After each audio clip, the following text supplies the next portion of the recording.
আপনি বন্ধু খুঁজছেন, প্রশ্নই আসে না। আগে নিজের রক্তের মানুষটাকে পরীক্ষা করুন, তারপর অন্যকে বন্ধু করুন। স্বার্থ ছাড়া এই পৃথিবীতে কিন্তু কেউ কাউরে ভালোবাসে না। যে আপনাকে ভালোবাসবে, দেখবেন একটু না একটু স্বার্থ অবশ্যই আছে। প্রকৃত আপনাকে যে ভালোবাসে তারে আপনি ভালোবাসছেন না, যে আপনার স্বার্থকে ভালোবাসছে তারে আপনি ভালোবাসছেন। এই পৃথিবীতে প্রত্যেকটা মানুষ স্বার্থ খোঁজে।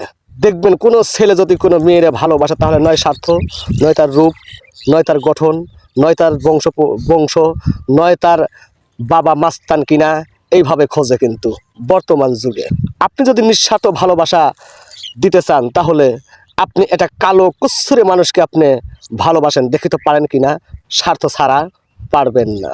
তাই কবি বলেছেন, আসল বন্ধু চাই যারে, পাই না তাহার দেখা, কারে ভাববো আপন আমি সবার মনে বাঁকা। আমার কথাগুলো যদি আপনাদের কাছে ভালো লেগে থাকে, তাহলে লাইক কমেন্ট করে শেয়ার করে অন্যকে দেখার সুযোগ করে দিবেন ভিডিওটা। ভালো লাগলেই কিন্তু ভালোবাসা হয় না, ভালোবাসা হয় মন থেকে। দেখবেন দুঃখী মানুষের পাশে 10% মানুষ দাঁড়ায়, 90% মানুষ ফাঁক দিয়ে চলে যায়। যে আপনাকে উপদেশ দেবে, দেখবেন সেই উপদেশ সে পালন করে কি না, করে না। উপদেশ দেয়া সহজ, পালন করা কঠিন। বর্তমান স্বার্থ এমন এক জায়গায় গিয়ে দাঁড়িয়েছে, আলেম জালেম কেউ মানছে না, স্বার্থের কাছে সবাই হেরে যাচ্ছে।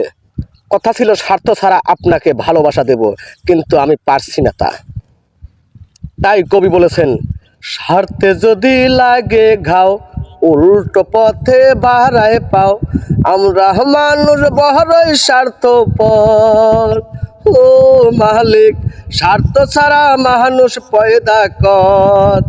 ও মালিক, স্বার্থ ছাড়া মানুষ পয়দা কর।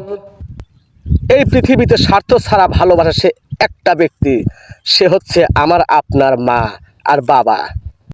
একটা মুরগির যদি 10টা বাচ্চা থাকে, দেখবেন সিল এসে ছো দিলে পরে সে বাচ্চাকে ফেলে সিলের পাশ উড়ে চলে যাচ্ছে। মার কত দয়া, মার কত মায়া। একটু খেয়াল রাখবেন সবাই, আমরা মার প্রতি খেয়াল রাখবো যতটুকুন পারি। একটু খেয়াল রাখবেন প্লিজ ভাই ও সোনার ভাইয়েরা, বন্ধুরা। আমার কথা যদি আপনাদের ভালো লেগে থাকে, তাহলে লাইক শেয়ার কমেন্ট করে পাশে থাকবেন, আর শেয়ার করে অন্যকে দেখার সুযোগ করে দেবেন প্লিজ প্লিজ।